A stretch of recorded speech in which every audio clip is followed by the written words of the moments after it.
What's going on, workforce? Brian here, and today we're talking about the state of PvP in Destiny 2. I've spent a lot of time playing Destiny thus far, and I'm really enjoying it, but there's some obvious issues with PvP, and there's also some really standout things that just make it, a lot more fun. First, let's focus in on the positive, and then we'll go into a couple things that I think they can fix, and then rounding it out with maybe some couple of fun weapons that you should definitely pick up just to make your Crucible experience all the better.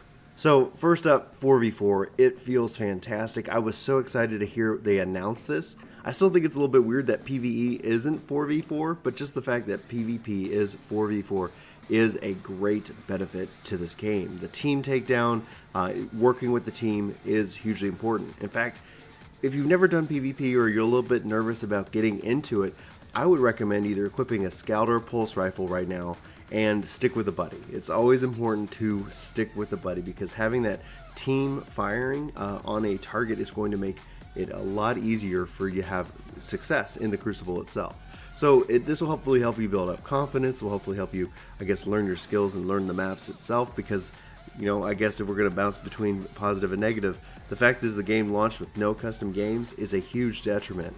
I'm not happy about it. We've stated it enough that I feel like I'm kind of tired of talking about it, but I don't want to. I want to make sure that it's a part of the conversation wholly, so that way Bungie keeps hearing that they need to bring it and give it to us because it's that important. Anyway, so the 4v4 feels fantastic. The gunplay in it feels fantastic. I'm actually really impressed with the maps themselves. I haven't found a map that I am particularly annoyed by, and that's actually pretty rare. Now, I'm still learning the maps. There's some occasions where it's loading in the map and I'm like, oh, what map is this? And then I get in and I'm like, okay, I recognize this level. And so that's really important to me. But so far, name recognition to where I'm loading into hasn't really fully fleshed itself out. But it feels great. One thing I feel like at least it feels a lot better than it did in Destiny 1 is the loot acquisition. I don't know if I'm alone there. Maybe I am just getting lucky and actually able to acquire gear. But just the fact that I can get exotics and I can get legendaries, it feels very, fair, and where Destiny 1 never really made sense why. Like you could be in first place on the first place team and get nothing. Over the course of Destiny 1's life cycle, they did make changes, they made adjustments to that. But at the end, it never really kind of was letting you know that. Maybe it's the same way here, and maybe I'm just happy with what I've been getting, but it just feels a little bit better. And that could also be just the loot acquisition overall, where the system is comparing what you already have. Where in Destiny 1, it would look at what you had equipped and then determine a role from there. And you might go into PvP with just gear that isn't at your highest power level, namely because you want the stats, you want the perks that gear gives you. And that's great, but that also can then impact your roles. Here, because it even analyzes your vault and what you don't have equipped, you don't always have to have that equipped. And because gear is normalized within PvP, you'll find that it just feels better. So I can equip the pieces that I want to participate in the match without having to always worry about being the right, power level. Now, if I just focus in on a couple other things like mid-range, scout rifles. I've never really used scout rifles in Destiny 1, but I find that they're very effective in Destiny 2, and that can be because of the 4v4. And the question that I know that others in the community have asked are scout rifles too powerful? Are they preventing people from being able to, enjoy the mid-range part of the game? And I don't know the full answer to that. I know that right now it just seems like the Mida multi-tool and the Mini multi-tool, which the Mini multi-tool is a fantastic SMG, and I highly recommend making sure that you do the quest to get that. But it feels great. I haven't yet acquired the Mida multi-tool scout rifle because I'm particularly still looking for scout rifles to break down. I'm on step 3 of that quest. But still, it's actually a pretty fun quest, so I don't have a lot of complaints there. I've been using the Sensor 4. It's a scout rifle. It's a legendary, and it's actually really good. I found that it's more than enough to be effective in the Crucible. Now, what you're seeing on screen is a new weapon that I just picked up, the Graviton Lance. It's a pulse rifle, and I've been able to play with this, and it is amazing. I don't know, I got in a couple games last night, and I was having either the game of my lives, or this weapon is just the right weapon for me. But I'm a fan of pulse rifles, so there is a comfort level that comes with that. And the way that it sounds, it feels fantastic. But we'll get more into weapon reviews and stuff like that at a later date. But the long range, the group aspecting is something that really kind of speaks to me. It's been a lot of fun. But on the downside of that is that when you look at, we're playing in the quick play playlist because there's not a lot of incentive for me to go into the competitive playlist, namely because competitive playlists are broken.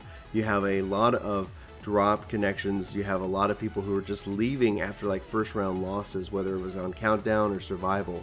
So there seems to be a big issue there. There aren't any penalties for leaving early. There aren't any MMRs or ranked plays or stats or things like that that are really going to help drive the community into that. In fact, it feels like they just named it competitive, and then they don't let people, I guess, replace your team if for some reason you lose somebody. If somebody drops, you could end up being 3-4 or 2-4 or even 1-4. I know a lot of people are like, just that fact that there isn't a penalty for leaving, that you can run into all these different things, seems to be a bit on the weak side. I think essentially it hurts the overall experience, and it just makes another way for people to queue. I think pretty much the response has been that people more or less are shifting into the quick match playlist just for that fact, because quick match, if somebody leaves or gets disconnected, they will be backfilled with another player. In competitive, they wanted that. It seemed like they were trying to do it like Halo does, where they don't backfill, where they you go in with your team, but without any penalties or any incentive to not do that. It seems maybe that it was just rushed to market and labeled as competitive. Hopefully we're going to see some adjustments with that here in the near future, but we'll have to wait and see how Bungie responds. Now, buffs, I'm sure they're going to be incoming, maybe debuffs. I would think, and hopefully that we'll see a buff to hand cannons, to other types of guns to help bring back that mid to close range. SMGs are just so fantastic, especially in close range with the melee. That is kind of ends up being my bread and butter. The Mida and the mini multi-tools, bundled together, seem to kind of play off each other very well to have that long and short range. But in this case, the Graviton Lance is a lot of fun, and I'm able to play with that and have a really good time. At the end of the day, I hope that we're going to see a very competitive and structure with the competitive playlist, but also with the various maps. That Destiny 1, we can't, coming from that game and having a bunch of maps to not having that many maps, missing maybe a couple of different game styles, missing Rift. There's a couple of things that personally I'm really hoping that we're going to see. At the end of the day, I would highly recommend this version of PvP, but it's still not without its, work that is still needed. There is still plenty of things that need to be updated, changed, and reevaluated. But that's the beauty of Destiny. It's how it launches is not going to how it's going to end up being over the next course of months or even by this time next year. Hopefully by this time next month, we're going to see some adjustments to competitive, to the maps, and to just the general strategies within the game. I don't want to sit here and say that they need to continue to roll out new maps and to roll out new game types over the course of, let's say, months, but hopefully we won't have to completely wait for expansions for these kind of bigger changes, etc. But I'm having a ton of fun, and I don't know about you, and so I'd love to know your thoughts about where you fall in Destiny 2's PvP, game types, right? So let me know in the comments below. Is there a particular mode that you're particularly fond of? Is there a particular map that you like? What weapons are you using? Let's sound off and let's have that conversation about what's going on within PvP. But with that, my name's Brian and this is Work to Game. Thanks so much for watching this video. I hope to see you on my next. But until then, hope you have a fantastic week. Take care. Hey Chris, your shirt's pretty looking. Honestly, it doesn't have Work to Game anywhere on it, but I like to support the channel. Yeah. So, well, you can do that and also have a good looking shirt. I don't really want that shirt. You think maybe it could be a different shirt? Well, cool. I think I'm going to click on one of the links somewhere around here, and I'm going to go see what we got. Hello. It's really, really, really good. You guys have a great day. Take care. You probably have a pretty shirt on.